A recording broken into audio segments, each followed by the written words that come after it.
A new project arrives, and suddenly, every decision feels like a test you never studied for. Meetings, customers, numbers, and deadlines blur together, and confidence drops even when you work hard. Confusion grows because business appears as many separate topics, not one connected system of core processes.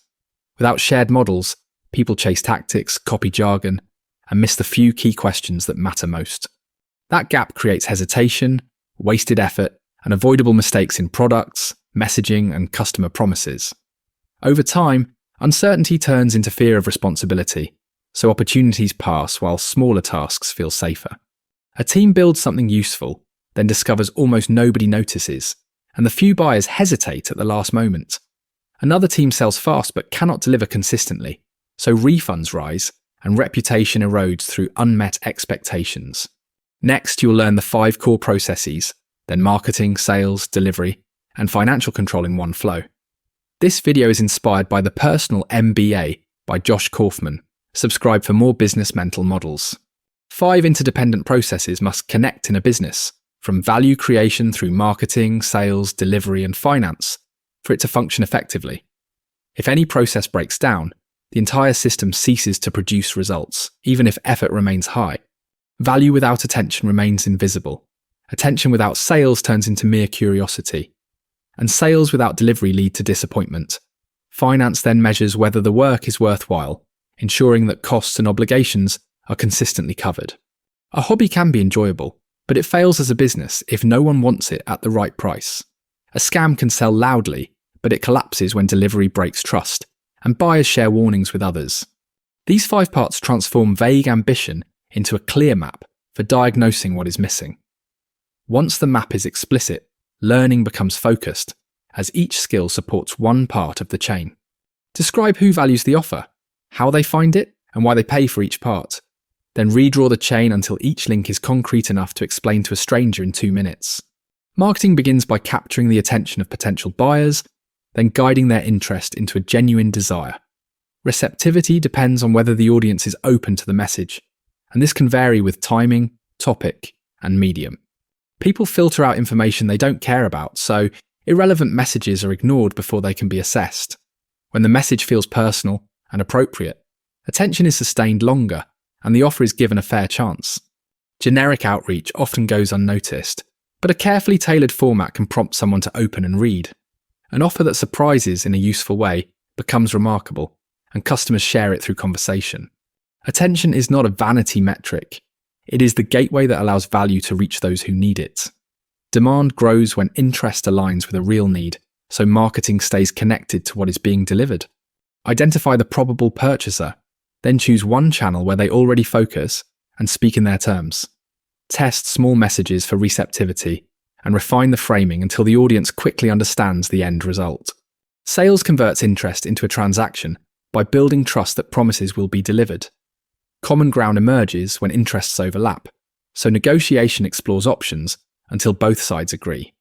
Pricing is flexible, but customers demand a clear reason why the asking price aligns with the value. 4 pricing methods support this reason: using replacement cost, comparisons, cash flow, or value comparison.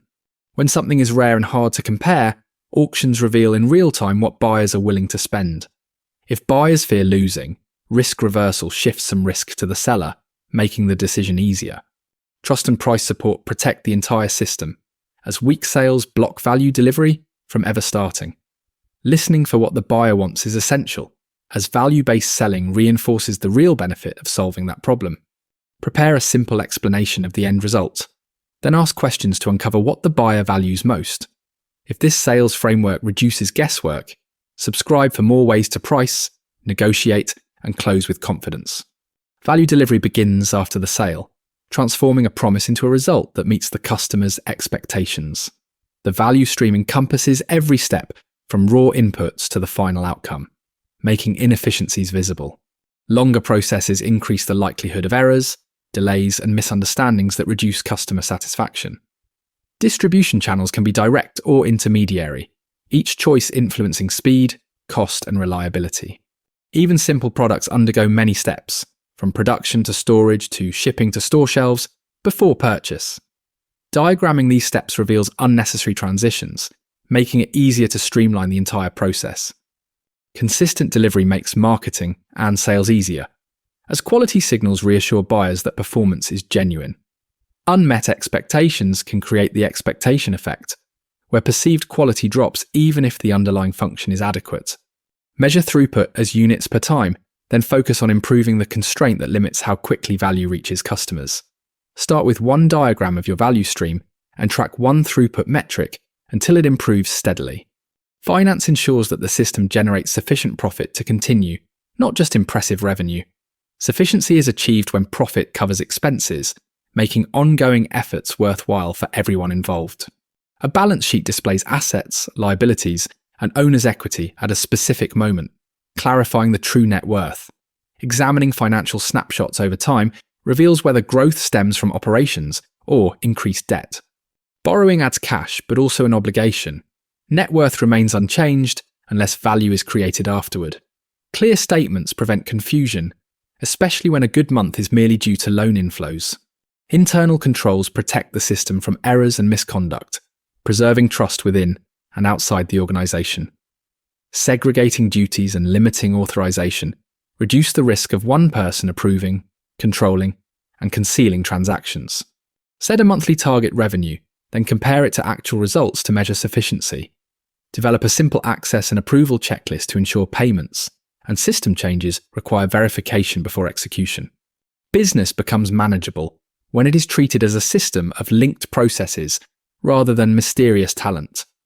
Clear mental models replace anxiety with diagnosis, as you can see which lever matters in each situation. You learn to define the 5 parts, then earn attention, build trust, deliver reliably, and watch finances carefully. You also saw how pricing needs reasons and how risk can be reduced so buyers feel safe deciding. When the value stream is simplified and throughput rises, customers get results faster and operations become easier to manage.